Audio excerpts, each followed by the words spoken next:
The grant I received from the Lung Cancer Foundation of America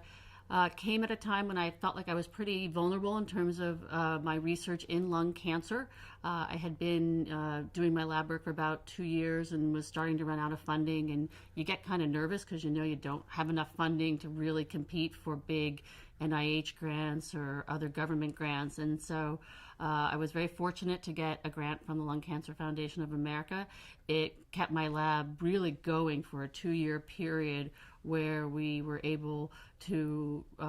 get lots of research, to get lots of preliminary data together, which has gone on to other grants and is now being funded through some work with the NIH through the Early Detection Research Network. So it was really important and came at a time where if I hadn't had funding, I may have had to kind of shut down my investigations and may have had to really just focus on clinical work alone. And that's always a really hard thing for young investigators because at some point you need to keep your job, but at the same time, none of us want to leave the research we think is so important. I always feel like in lung cancer we have a harder time getting those early grants together because there's just not as much money as there are for other